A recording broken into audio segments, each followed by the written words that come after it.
ಕೇವಲ ಅರ್ಧ ಎಕರೆ ಜಮೀನಿಗಾಗಿ ಸಂಬಂಧಿಕರಿಗೆ 16 ಬಾರಿ ಊಟದಲ್ಲಿ ವಿಷವಿಟ್ಟಿದ್ದಂತೆ. ಇದರಿಂದ ಭಯಬಿದ್ದು ಕಳೆದ 3 ವರ್ಷಗಳಿಂದಲೂ ಕೂಡ ಆ ಗ್ರಾಮಕ್ಕೆ ಆತ ಬಂದಿಲ್ವಂತೆ. ಆತ ಯಾರು, ಏನ್ ಕತೆ ಅನ್ನೋದರ ಕಂಪ್ಲೀಟ್ ಡೀಟೇಲ್ಸ್ ಇಲ್ಲಿದೆ, ನೀವೇ ನೋಡಿ. ಅರ್ಧ ಎಕರೆ ಜಮೀನಿಗಾಗಿ ಊಟದಲ್ಲಿ 16 ಬಾರಿ ವಿಷವಿಟ್ಟ ಸಂಬಂಧಿಕರು. ಭಯದಲ್ಲಿ 3 ವರ್ಷದಿಂದ ಗ್ರಾಮದಿಂದ ದೂರ. ದಾವಣಗೆರೆ ಜಿಲ್ಲೆ ಚನ್ನಗಿರಿ ತಾಲೂಕಿನ ನವಿಲೇಹಾಳ್ ಗ್ರಾಮದಲ್ಲಿ ನಡೆಯಬಾರದಂತಹ ಘಟನೆ ನಡೆದಿದೆ. ಕೇವಲ ಅರ್ಧ ಎಕರೆ ಆಸ್ತಿಗಾಗಿ ಸಂಬಂಧಿಕರು 16 ಬಾರಿ ಊಟದಲ್ಲಿ ವಿಷ ಇಟ್ಟಿದ್ದ ಆರೋಪ ಕೇಳಿ ಬಂದಿದೆ. ಇದರಿಂದ ಭಯ ಬಿದ್ದು ಕಳೆದ 3 ವರ್ಷದಿಂದ ಆ ಗ್ರಾಮಕ್ಕೆ ಬಂದಿಲ್ಲವಂತೆ ಈತ. ಒಂದು ವೇಳೆ ಊರಿಗೆ ಬಂದಿದ್ದೆ ಆದರೆ ಆತನಿಗೆ ಕೊಲೆ ಬೆದರಿಕೆ ಇತ್ತಂತೆ. ಹೀಗಾಗಿ ಡಿಎಸ್ಎಸ್ ಸಂಘಟನೆ ಜೊತೆ ಊರಿಗೆ ಬಂದಿದ್ದಾರೆ ಮೆಹಬೂಬ್ ಸುಭಾನ್ ಎಂಬಾತ.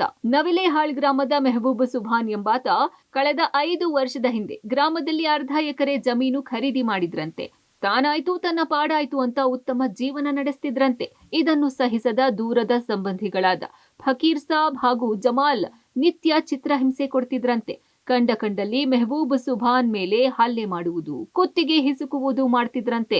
ಆಸ್ತಿಯನ್ನ ಲಪಟಾಯಿಸಲು ಅನ್ನದಲ್ಲಿ 16 ಬಾರಿ ವಿಷ ಹಾಕಿ ಕೊಲ್ಲಲು ಯತ್ನಿಸಿದ್ರು ಅನ್ನೋ ಆರೋಪ ಕೂಡ ಇದೆ. ಭಯಗೊಂಡ ಮೆಹಬೂಬ್ ಸುಭಾನ್ ಕಳೆದ 3 ವರ್ಷದಿಂದ ಊರೂರು ತಿರುಗುತ್ತಾ ನವಿಲೇಹಾಳ್ ಗ್ರಾಮದಿಂದ ದೂರ ಉಳಿದಿದ್ರಂತೆ. ಫಸ್ಟ್ಗೆ ವರ್ಷಕ್ಕೊಬ್ಬರು ಸತ್ರು ಸರ್ ನಮ್ಮ ಮನೆಗೆ. ಸತ್ತ ಮೇಲೆ ಆಸ್ತಿ ಸ್ವಲ್ಪ ರಿಜಿಸ್ಟ್ರೇಷನ್ ಇದ್ವು. ಒಬ್ಬರು ಬೆಳಗ್ಗೆ ರೆಪ್ಪಿ ಅಂತೇಳಿ ಬಾರಪ್ಪ ಅಂತ ಕರೆದ. ಹೋದ್ವಿ. ಏನೋ ಹೊಲ ತಗೊಂಡು ಮನೆ ತಗೊಂಡು ನಿಮಗೆ ಆಸ್ತಿ ಅಂತೇಳಿ ಅವತ್ತೇ ಮನೆ ನುಗ್ಗಿಸ್ಬಾರ್ದು. Police station ಬಿದ್ವಿ. 1 ತಿಂಗಳು ಊರು ಬಿಟ್ಟಿದ್ವಿ. ಮತ್ತು 2ನೇ ಪಟ್ಟು ಕಂಪ್ಲೇಂಟ್ ಕೊಟ್ವಿ. ಮತ್ತು ಒಳಗೆ ರಾಜ್ಯಕ್ಕೆ ಬಂದರು. ಅಲ್ಲಿದ್ದಿತ್ಲಾಗ ಜೀವದ ಹಿಂಸೆ. ಅವ್ರಿಗೆ ಆಸ್ತಿಗಳ ಎಲ್ಲ ಪತ್ರಕ್ಕೆ ಸೈನ್ ಹಾಕಿ ಕೊಟ್ಟು ಹೋಗ್ಬೇಕಂತ. ಆಸ್ತಿ ನಮ್ದು ಸಾಗಿದೆ. ನಿನಗೆ ಅದಕ್ಕೆ ಆಸ್ತಿ, ನಿನಗೆ ಅದಕ್ಕೆ 8 ಮಕ್ಕಳು, ನಿನಗೆ ಯಾವ ಕರ್ನಾಟಕ ಹೋಗಿದ್ರು ದಾವಣಗೆರೆ ಇದ್ದು ಎಲ್ಲಿದ್ರು ನಿನ್ನ ಹಿಂದೆ ನೋಡ್ತಾ ಇದ್ದೀವಿ ನಾವು ಅನ್ನೋದು. ನಾವು ಒಂದು ಟೈಮ್ ನಮ್ಮ ಅಪ್ಪನೂರಿಗೆ ಹೋಗಿದ್ದೀವಿ. ಬೆಳಕೆರೆ ದಾದ ರೆಫಿ ಅಂತೇಳಿ ಕಾರ್ ತಗೊಂಡು ನಿನ್ನಿಂದೆ ಬರೋ ಚಿತ್ರಿಸಿ 2 ಪಟ್ಟು ಮನೆಗೆ ಬರೋದು, 3ನೇ ಪಟ್ಟು ಕುತ್ಕಿ ಚೆಲ್ಕೊಂಡು ಬಂದು. ಮೆಹಬೂಬ್ ಸುಭಾನ್ ಪರಿಸ್ಥಿತಿ ಕಂಡು ದಾವಣಗೆರೆ ಡಿಎಸ್ಎಸ್ ಸಂಘಟನೆ ಈತನ ಬೆಂಬಲಕ್ಕೆ ನಿಂತಿದೆ.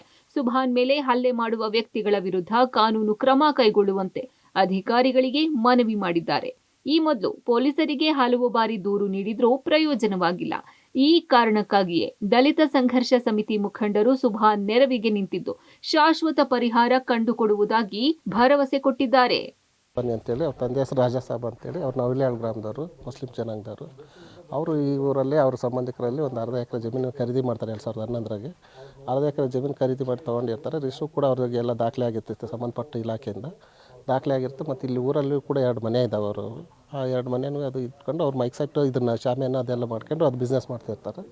ಆದ್ದರಿಂದ ಅವರು ಅದನ್ನು ಆಸ್ತಿನೆಲ್ಲ ಖರೀದಿ ಮಾಡ್ತಾರೆ. ಅದರ ಬಂದಂಥ ಇದರಲ್ಲಿ ಇಷ್ಟೆಲ್ಲ ಇಂಪ್ರೂವ್ಮೆಂಟ್ ಆದಮೇಲೆ ಬಂದವ್ರನ್ನೆಲ್ಲ ನಮಗೆಲ್ಲರಿಗಿಂತಲೂ ಚೆನ್ನಾಗಿ ಅವ್ನ ಆಸ್ತಿ ಇದೆ ಅದೆಲ್ಲ ತೊಗೊಂಡು ಅನ್ನೋದು, ಅದನ್ನ ಆಸ್ತಿನ ನಾವು ಏನಾದ್ರು ಕಬಳಿಸ್ಬೇಕು ಅಂತೇಳಿ ಅವ್ರು ಸಂಬಂಧಪಟ್ಟವ್ರು ಎಲ್ಲ ತೊಂದರೆ ಕೊಡೋದು ಮತ್ತು ಅವ್ರನ್ನ ಊರು ಬಿಟ್ಟು ಹೋಗ್ಬೇಕು ಅಂತೇಳಿ ಧಮಕಿ ಹಾಕೋದು. ಮನೆ ನುಗ್ಗೆಲ್ಲ 2-3 ಸಾರಿ ಹೊಡೆದಿದ್ದಾರೆ. ಧ್ವನಿ ಇಲ್ದವ್ರಿಗೆ ಧ್ವನಿ ಕೊಡಿಸ್ಬೇಕು, ನ್ಯಾಯ ಕೊಡಿಸ್ಬೇಕಂತೇಳಿ ನಾವು ತಮ್ಮ ಮುಖಾಂತರ ಮನವಿ ಮಾಡ್ತೀವಿ. ಅರ್ಧ ಎಕರೆ ಜಮೀನಿನ ಆಸೆಗಾಗಿ ಸಂಬಂಧಿಕರೇ ವಿಲನ್ಗಳಾಗಿರೋದು ವಿಪರ್ಯಾಸ.